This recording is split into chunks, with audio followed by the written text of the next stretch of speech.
Welcome to our Curious Amalgam, the weekly podcast brought to you by the Antitrust Law section of the American Bar Association. Our Curious Amalgam explores the fascinating and increasingly overlapping world of competition, consumer protection, data protection, and privacy law. Each week, we bring you leading global experts on the most compelling issues of the day. Enjoy the show. Hello and welcome to our Curious Amalgam, the podcast from the American Bar Association Antitrust Law section. My name is Anora, Wang. Today's topic is, can antitrust be more innovation-centric? Economic understanding of the relationship between competition and innovation. It's widely recognized that innovation is important to economic welfare, but it has been difficult to treat innovation effects analytically, at least not as readily as static price effects have been treated. Some may also argue that at least the U.S. antitrust has failed to measure, predict, or enforce against the harmful innovation effects or the reduction of those. And enforcement actions throughout history have largely been price-centric.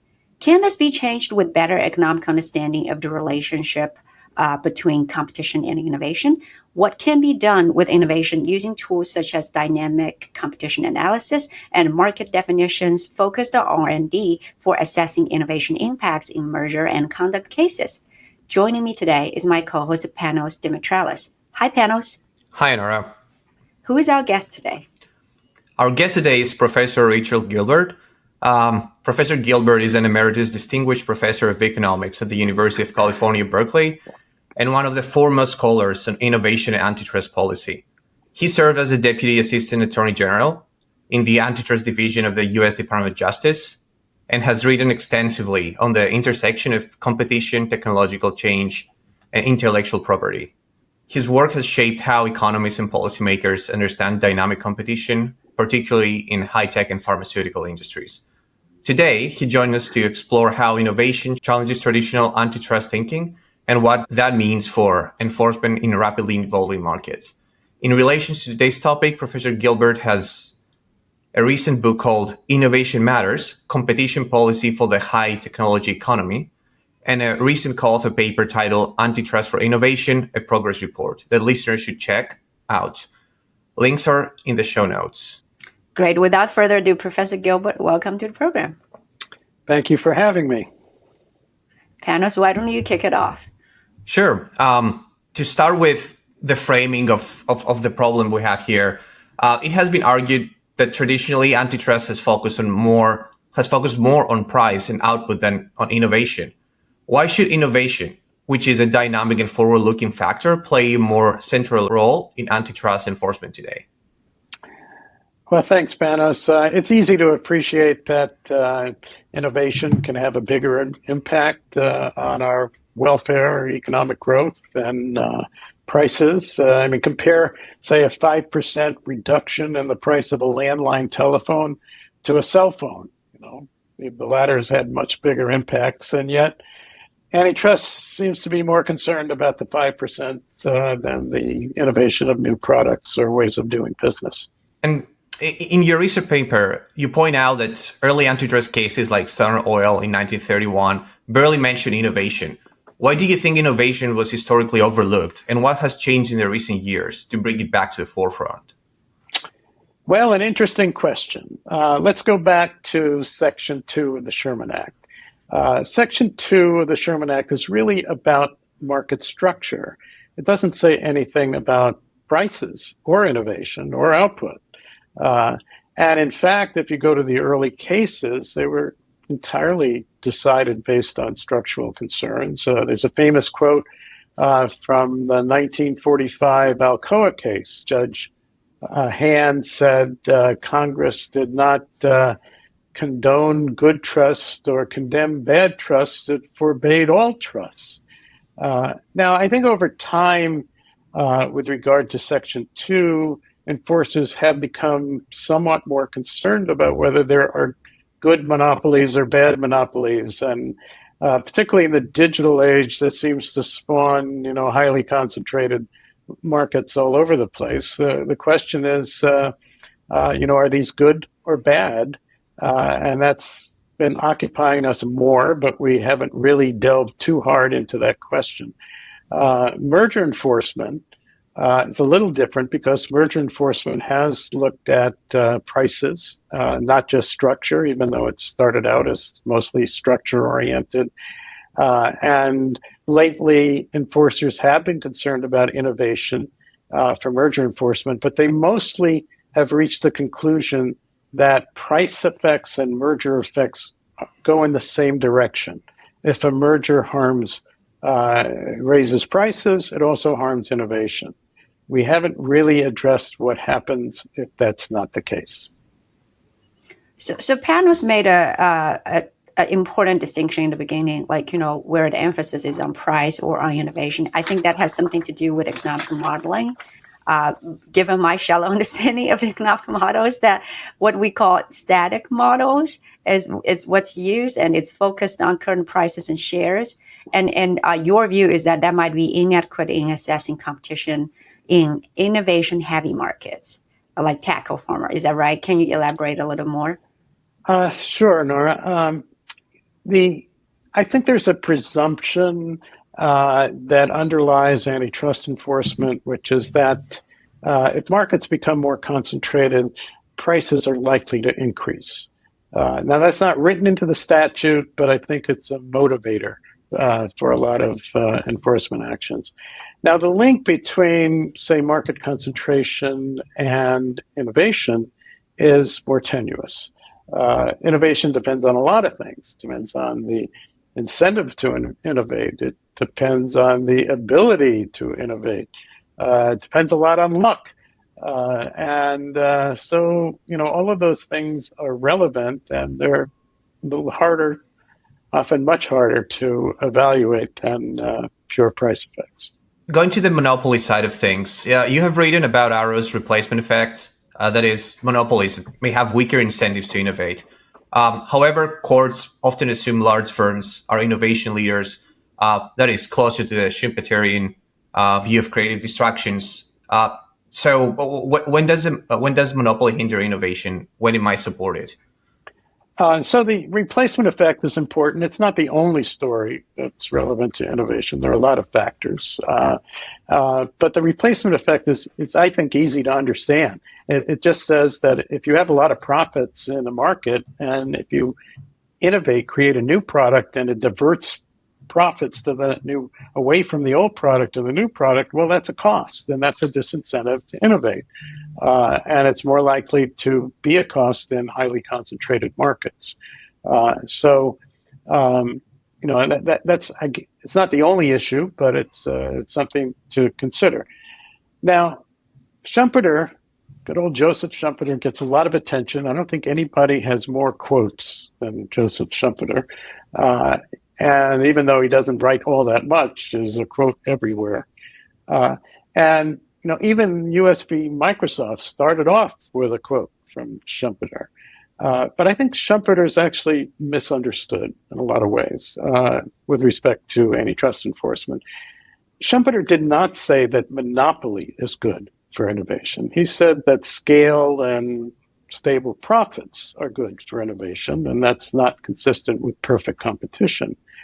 He also talked a lot about creative destruction, which is perennial gales of creative destruction, which is true. Yes, that happens.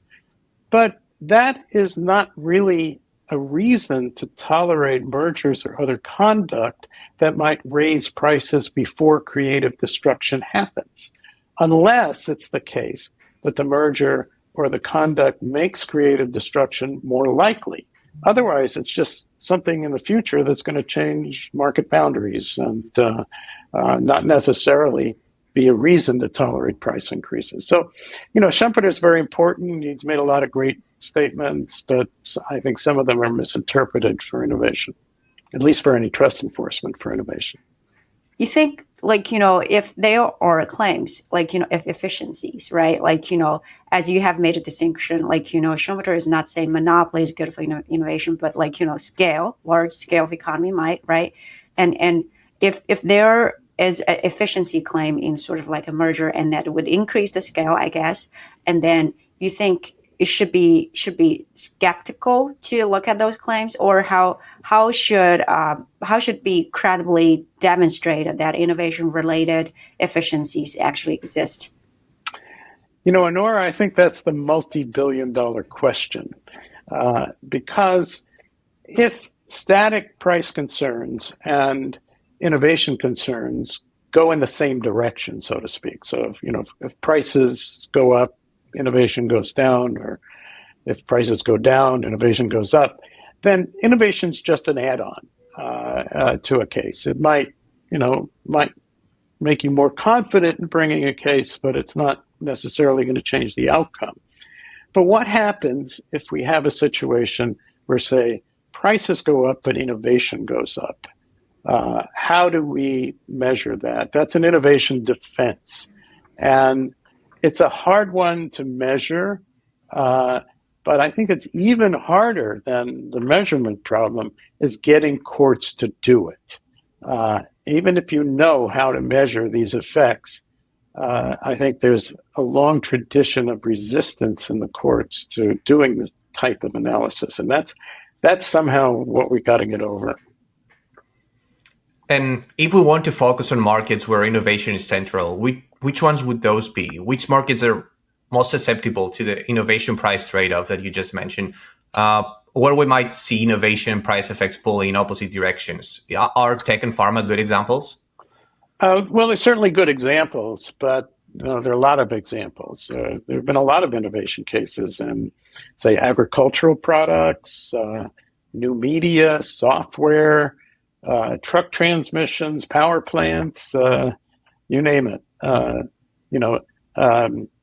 Tech is obvious in part because often we don't have a price in tech, and so the questions are, what are the innovation effects? And of course, it's a highly progressive, highly R&D industry.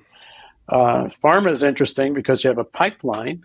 And because you have a pipeline, you can do potential competition analysis pretty easily because you know what's going to come out of the pipeline with pretty high probability.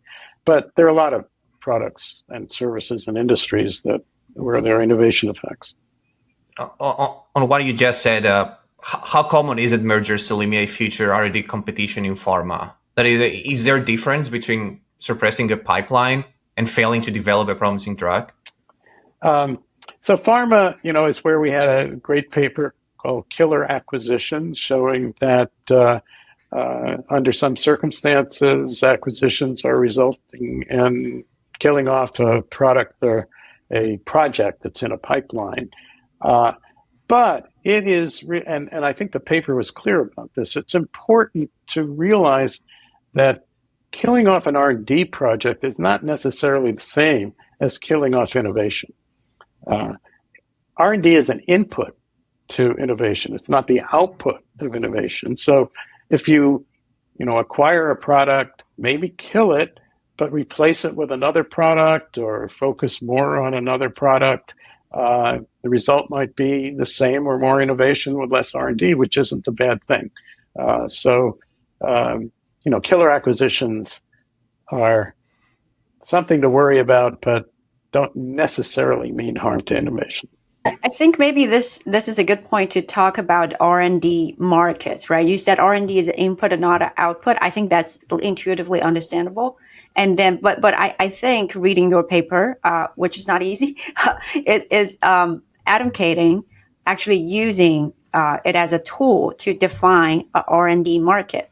So how should enforcement agencies define innovation markets or R&D markets when, for instance, no product has existed and R&D is only an input, as you said, not an output? How feasible is that under current analytical frameworks? And so the concept of an R&D market has attracted a lot of controversy, and there's a big question about whether an R&D market can even exist under the Clayton Act. Many people say, no, it's impossible. I think that really misses the mark entirely, because as you say, the purpose of an R&D market is an analytical tool. It's something to think about an innovation case. If you're bringing an innovation case, whether it's a merger or whether it has to do with Section 2 or whatever, you're going to want to ask, who are the likely innovators?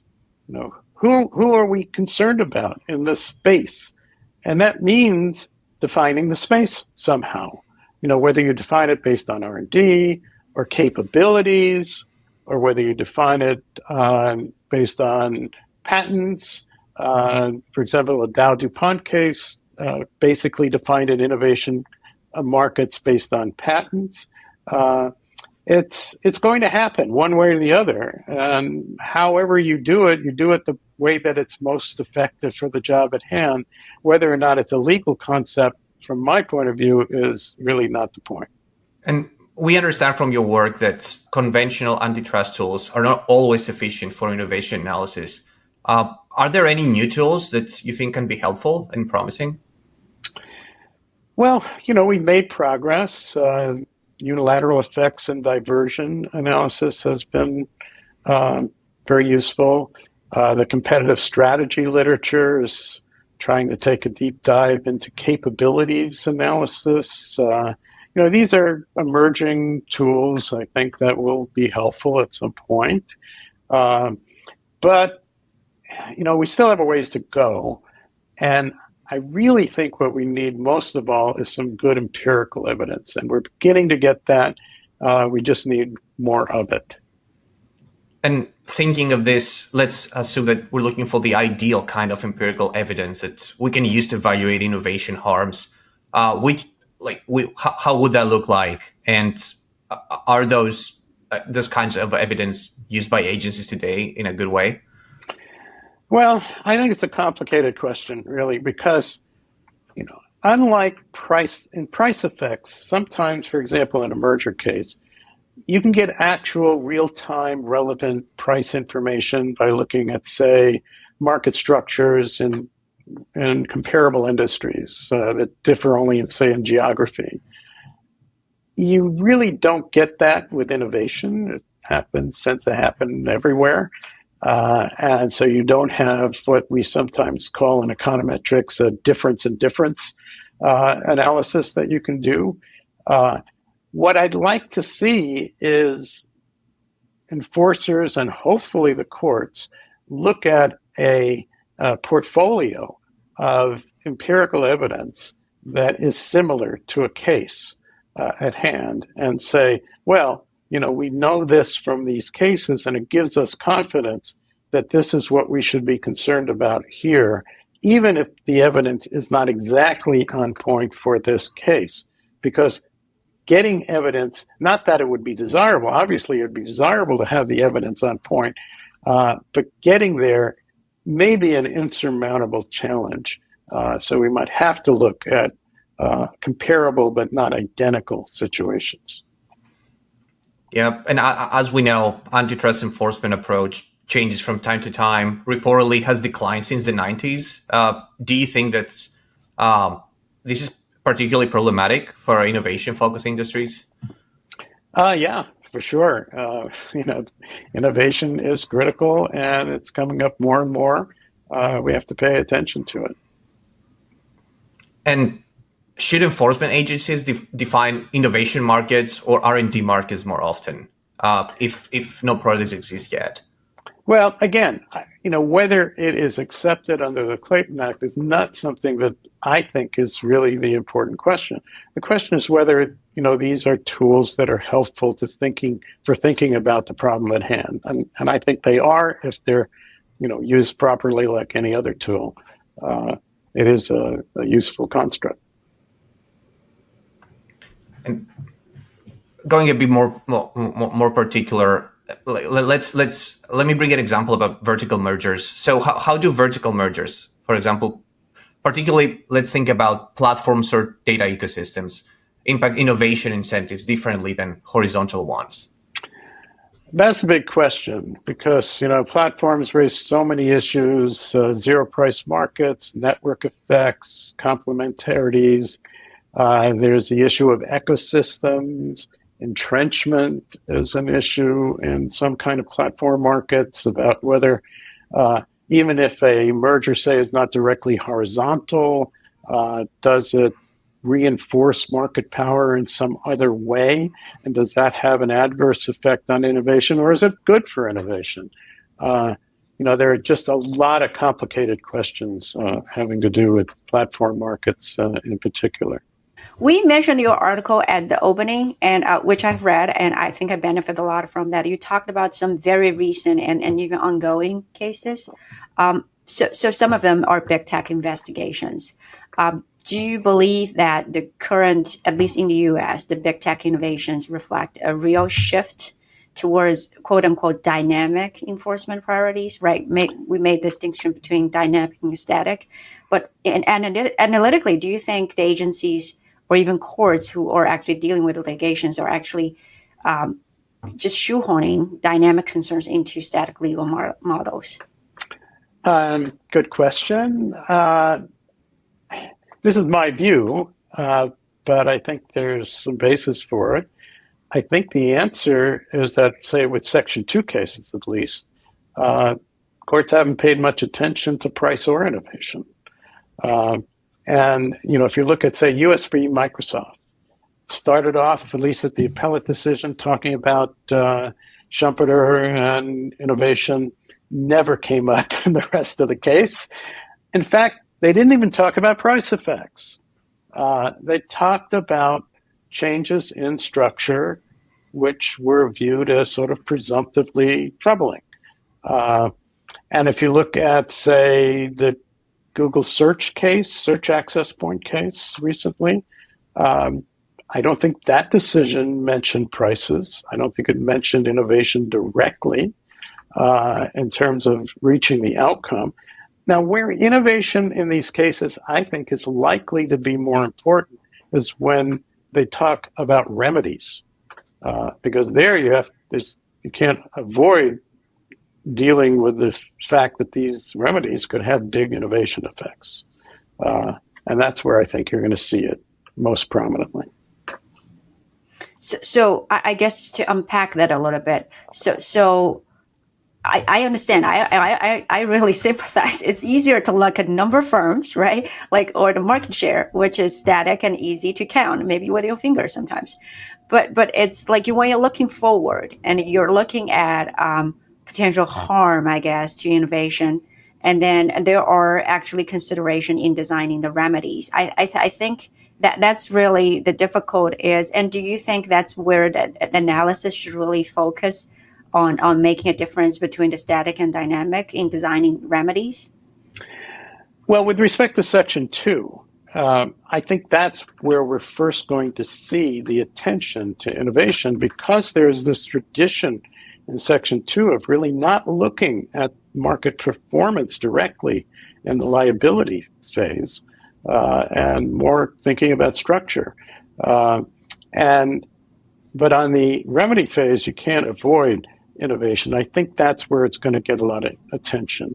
Now, merger cases have been more about effects. There's been more attention to innovation directly, and prices, of course, directly on merger cases. So we might see more of that on the merger side.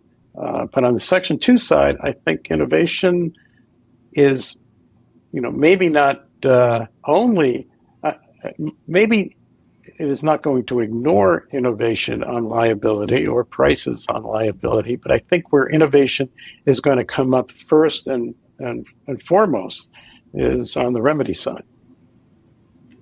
Let's switch gears and focus on what lies forward. So let's assume that we are lawmakers and we can rewrite one aspect of the antitrust law to better account for innovation.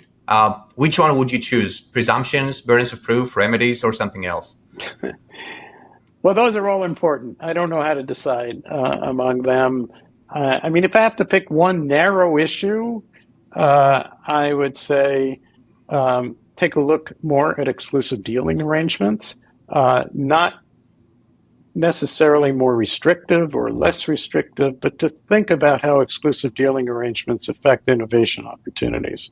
And I think that's under-examined currently. But the other issues, and particularly remedies, as we discussed, are very important as well.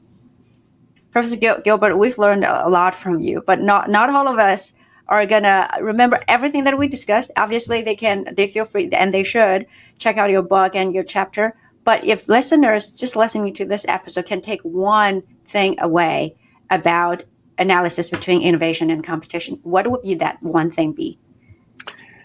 So I'll tell you what has frustrated me a lot. I've been to some ABA seminars where enforcers have talked about innovation and they have literally thrown up their hands and say, we know nothing about innovation. It's just this black hole. We don't want to go down it. It's just too complicated. And that really bothers me because it's not true that we know nothing about the relationship between competition and innovation. We know quite a lot. And, whether it's reading my book or whatever, but there are many articles that have been written about this. The problem is it is complicated. But my reaction is to what they're saying is we don't want to investigate. It's not that we don't know or can't know. It's saying that we don't want to investigate. And I think with more investigation, we can get to a reasonable answer about innovation effects. Now, getting courts, to actually move in that direction, that can be a different issue. It's something that we only have very limited control over. But still, to say that we know nothing is just not right. Well, that's a very good takeaway for anyone who is thinking about innovation and competition. There are things that have been filled in the quote-unquote gap of economic understanding, and there has been good literature, including Professor Gilbert's book and article. And that's a very good area for us to pay more attention to. Now, let's shift the gear a little bit. For people who are listening to this and who probably have heard of your name but not known you personally before, would you be sharing with us just one thing that people who have been only working with you professionally would not know about you?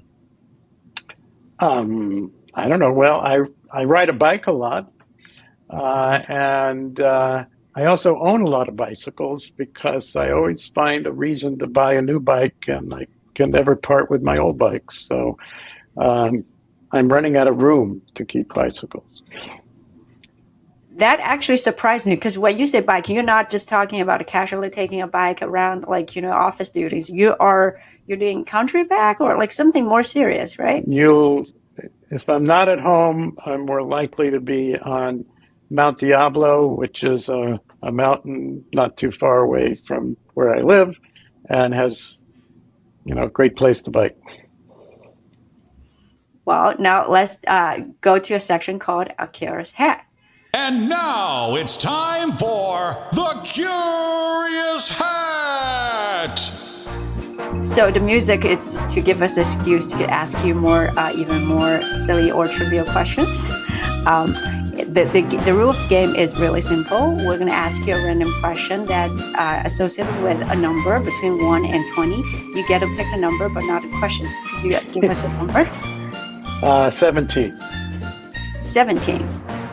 The question is, if you were given $15,000 on the condition that you have to spend it all in 1 hour, what would you buy? I guess you don't have to buy anything, but how would you do? Oh, that's really easy. I'd buy another bicycle. You just said you don't have room for another one. Well, it doesn't matter. It's I would keep it in my bedroom, but my wife doesn't really approve of that. That sounds like a great investment. Now, thank you again, Professor Gilbert, for sharing with us your insights on innovation and competition.